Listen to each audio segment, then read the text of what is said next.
Comment créer des génoises avec Revit pour une toiture, une finition de toiture jolie? Bonjour, je suis Pascal Camletti, architecte et formateur Revit. Aujourd'hui, je vais vous présenter donc un tutoriel sur comment réaliser donc des génoises avec Revit pour pouvoir avoir le dessous d'une toiture très sympathique.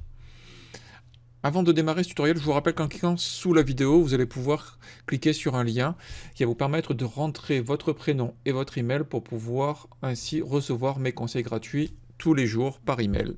Si vous voulez passer au niveau supérieur, vous cliquez également sur le lien qui est sous la vidéo pour pouvoir accéder à la box. Vous vous abonnez à la box, vous pourrez ainsi récupérer des fichiers, des tutos, le gabarit d'agence, des familles, des tonnes de familles, des gigas de familles que je propose dans la box. Allez, c'est parti pour ce tutoriel. Donc pour pouvoir réaliser ce type de génoise, c'est une famille que j'ai créée pour pouvoir travailler ça donc avec une ligne que l'on étire et qui va répéter les génoises pour pouvoir après les positionner comme bon vous semble, et ainsi avoir une finition de génoise sur une toiture. Alors, pour ceux et celles qui veulent vraiment avoir des familles spécifiques pour que je puisse faire des tutos, etc., donc vous cliquez sous la vidéo, ou autrement, vous me mettez des commentaires donc, sous la vidéo pour pouvoir me dire ce que vous aimeriez avoir comme famille spécifique, comme ça je vous montrerai, je vous ferai des tutos spécifiques là-dessus. Donc évidemment, je prends en avance les personnes qui sont abonnées à la box, hein, les personnes qui m'ont proposé des tutos et qui sont abonnées à la box passent en priorité. Alors, pour pouvoir réaliser ce type de génoise, il vous faut deux choses. La première chose, il vous faut une génoise, donc une tuile, donc, que vous allez pouvoir créer. Et cette tuile, on va l'intégrer donc dans une famille qui va être, elle, basée sur une famille de lignes.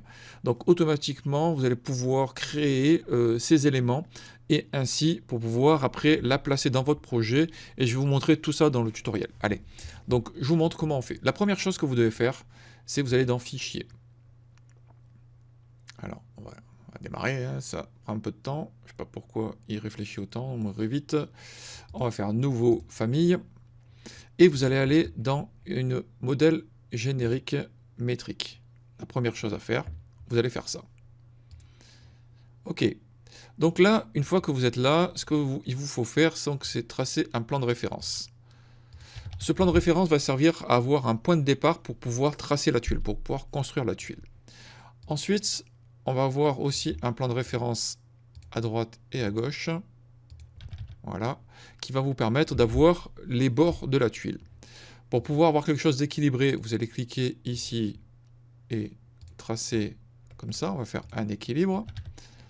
On va prendre ici une dimension, là on va mettre 110, parce qu'une tuile en général ça fait 12 cm de large, 22 cm pardon. Ici on va être à 50 cm, donc sur une longueur de tuile standard. Là on va le nommer pour pouvoir le retrouver, base avant de la tuile. Voilà, je me suis trompé, ok, ok. Donc là maintenant que l'on a cet élément là, il nous faut créer donc une extrusion, mais une extrusion par raccordement, parce que du coup la tuile est, elle n'est pas régulière, elle est légèrement inclinée, donc on va faire un raccordement. On va définir le plan de référence de travail qui va être l'avant. Donc là Revit nous dit je veux faire que de l'avant, et là je fais OK. Maintenant ce que je vais faire, c'est que je vais tracer donc un arc, donc point de départ, point d'arrivée, et je vais monter ici. Alors je ne vais pas aller totalement sur le haut parce que la tuile canal est légèrement plus courte, donc on va se mettre hop, sur quelque chose de ce type là. On va mettre 112 histoire d'avoir quelque chose qui soit il a décalé, ok, hop. Allez, là, je le fais un peu à la mano, on pourrait faire ça plus précis mais c'est pour la démo. Ensuite je prends décalé, je vais prendre 1 cm, donc c'est en millimètres, hein, je rappelle les familles. Là, donc je trace ici, je fais la même chose de l'autre côté. Ok. On fait les ajustements qui vont bien de part et d'autre. Ok. Maintenant, on va aller sur le fond. On va dire, je veux définir, ok. On va prendre le centre avant-arrière. Et là, il vous suffit simplement donc de prendre la même chose on va faire ici, ici, ici. Là maintenant, je fais 1 cm. Je fais la même chose que tout à l'heure. Je trace et je fais le raccordement. Et je valide. Ce qui veut dire que là maintenant, si je vais sur ma vue 3D, j'ai bien tracé ma tuile, elle est bien apparente, tout va bien. Si je vais sur la vue de dessus, donc on va voir qu'elle est sur une longueur qui est trop longue. Donc là, il vous suffit d'attraper ici et de venir l'ajouter et de verrouiller de manière à ce qu'il soit bien verrouillé. Donc là, logiquement, on est bien verrouillé et on a bien nos 50 cm de longueur. Donc ça, c'est la première chose, c'est la tuile. Une fois que vous avez cette tuile-là, vous allez pouvoir l'enregistrer. Donc vous allez faire fichier enregistrer sous. Famille, et vous lui donnez le nom de la tuile. Donc je ne vais pas le refaire parce que je l'ai déjà fait. Ce qui est important, c'est que vous sélectionnez ici, et là, vous allez devoir créer un paramètre. Donc là, on va cliquer ici, là, et on va l'appeler matériau tuile.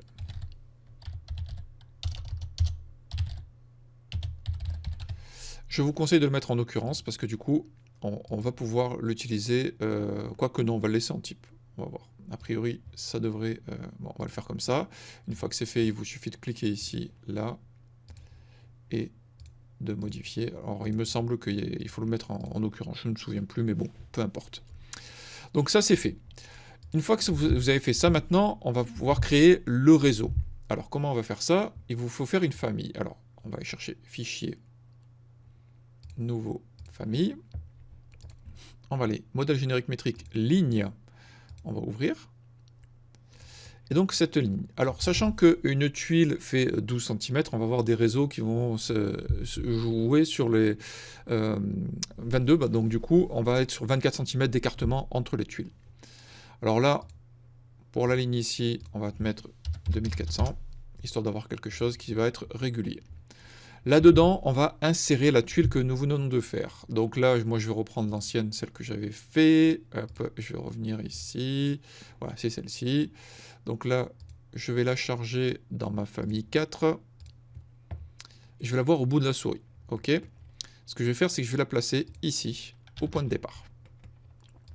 Cette tuile, ici, il faut qu'elle soit liée à cette ligne-là. Donc, il est important que lorsque vous placez, il faut que vous choisissiez bien l'autre sur lequel vous allez placer la tuile. Donc, le mieux, encore, c'est de faire créer ici, de définir et de choisir le plan qui va vous permettre de choisir vraiment la ligne. On voit qu'il est marqué ligne de référence. Donc, vous cliquez dessus. Et là, maintenant, vous placez votre tuile pour être certain qu'elle soit liée à la ligne. Là, ensuite, on va faire un réseau. Donc, on va prendre réseau. Là, je vais mettre un réseau, et là, ce que je vais faire, c'est que je vais le décaler, donc de 240. Histoire d'avoir une tuile tous les 24 cm, d'avoir un petit écart entre les tuiles. Maintenant, j'ai la longueur, donc là, il va me falloir, sur ce réseau, lui définir un ratio. Donc là, pour pouvoir attribuer une valeur, une fois que vous avez cliqué sur la ligne ici, on va rentrer dans le paramètre, on va ajouter un paramètre, et on va l'appeler... C'est un paramètre d'occurrence. Et on va l'appeler donc nombre de tuiles. On va le mettre dans les contraintes. OK. Ensuite, une fois que ça c'est fait, on va aller ici dans les propriétés. Et là, on va faire un rappel. Donc là, le nombre de tuiles, ça va être... Donc, c'est la longueur. Alors, pardon. J'ouvre la parenthèse. Longueur. Alors respectez bien la case, hein, donc avec L majuscule, etc. Autrement, ça ne fonctionne pas. Divisé par 240, l'écartement, plus 1. Pourquoi plus 1? Parce que du coup, vous allez voir que si je ne le fais pas, automatiquement, les tuiles, il va en manquer une, il va faire 10, et donc du coup, il m'en manquera une pour avoir la longueur complète de ma ligne. Ce qui veut dire que là maintenant, si j'étire ma ligne, automatiquement, Revit va recalculer en fonction de la longueur, donc 3600. Si je fais un multiple de 24, automatiquement, je vais avoir les tuiles qui vont se répéter. Une fois que ça c'est fait, donc là, vous voyez que j'ai bien mes tuiles qui se répètent, donc il n'y a pas de souci.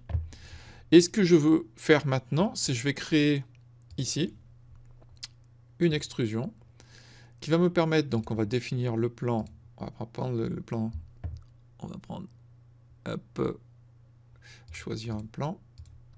OK. Là, vous cliquez pour revoir toujours la ligne. On prend avant-arrière. OK. Et là, maintenant, on va créer une extrusion qui va nous permettre de faire le remplissage. Le remplissage, on vient l'aligner sur le haut de la tuile. OK, je valide. On vient ici sur le niveau. On l'a ici. Et on pourrait paramétrer la profondeur si on voulait avec un plan de référence. Donc là maintenant, ce qu'il faut savoir, c'est que vous allez devoir paramétrer le lien entre la couleur de la tuile et le paramètre de cette famille-là. Donc on va ici les paramètres. On va créer un nouveau paramètre donc commun de matériaux. On va marquer matériaux tuile, ce sera beaucoup plus parlant. Ok, on va faire comme ça. Là maintenant qu'on a ce paramètre, il nous faut donc double-cliquer ici, sélectionner, modifier le type et là mettre en corrélation les deux matériaux. Ok, valider. Une fois que ceci est fait, vous avez l'opportunité maintenant de pouvoir choisir de tracer vos éléments. Alors vérifiez quand même sur le niveau que vos éléments sont bien calés, vérifiés, attachés. Et après, vous pouvez charger ceci dans votre projet qui vous permettra, donc je vais revenir dans mon projet niveau 1, voilà, qui va pouvoir donc avoir la possibilité de tracer vos génoises comme une ligne, simplement en l'ayant chargé comme famille. Alors, il y a une astuce qui est importante à prendre en compte, c'est que vous devez impérativement créer un niveau qui va être le support de génoise. Comment se faire? Il vous suffit d'aller sur une élévation, et vous allez sélectionner le niveau sur lequel vous allez placer votre toiture et vous allez faire CC au clavier, donc vous sélectionnez la ligne, faites CC au clavier pour faire une duplication et vous allez voir que le niveau ici change. Donc la couleur est noire, quand il est sélectionné il est bleu par défaut, hein, mais là il est noir, ce qui veut dire que cette ligne-là, ce ligne de niveau, ne va pas apparaître dans l'arborescence. C'est juste un niveau de travail, un niveau de support. Donc en ayant ce niveau de support, donc là, si je le renomme, je l'appelle génoise 02. OK. J'enlève le petit cadenas pour pouvoir le bouger hein, comme je veux. OK, on va le descendre un peu. On va se mettre sur le niveau 1. Et là maintenant, ce que je vais faire, je vais peut-être aller carrément sur... Ouais, allez, on va laisser comme ça. Je vais masquer... Ouais, voilà, on va tester comme ça. Là maintenant que je suis sur ce niveau-là, je vais tracer, donc je vais dans Composants. J'ai ma génoise. Il me suffit de tracer ma ligne de génoise. OK. Là, par défaut, elle est positionnée, donc je vais dire se placer sur le plan de construction génoise numéro 2. OK. Là, je vais la décaler de la profondeur que je veux, de manière à la voir dans le bâtiment, comme je pourrais faire un aligné aussi. Donc là, j'ai déplacé avec les touches. Si je retourne sur mon élévation sud, on voit bien que ma ligne de génoise s'est placée ici. Il me suffit de l'étirer, comme bon me semble, et automatiquement, il va la répéter. Il me suffit ensuite donc de faire un CC au clavier, de prendre ça, OK, de sélectionner et faire outil, hop, à déplacer. Et donc du coup, je peux partir ici, et là, si je fais, alors normalement 11, pardon, peut-être aller un peu loin, on va faire 11 cm. Voilà, j'ai un décalé et j'ai mes génoises qui ont été créées. Vous voyez, c'est pas plus compliqué que ça. Donc si vous voulez avoir les familles que j'ai modélisées, c'est comme ça. Vous pouvez vous abonner à la box. Comme ça, vous pourrez télécharger les familles déjà préfabriquées et ainsi pouvoir vous exercer, les faire évoluer, les modifier. Voilà, c'est quelque chose de très simple à réaliser, assez rapide pour pouvoir avoir une architecture et quelque chose qui va vous permettre d'avoir du graphisme très sympathique. J'espère que ce tutoriel vous aura été utile. Vous n'hésitez pas à liker, à partager. Vous vous abonnez à la box évidemment en cliquant sur le lien qui est sous la vidéo, vous regardez les vidéos et je vous dis à la semaine prochaine pour un nouveau tutoriel. Merci, au revoir.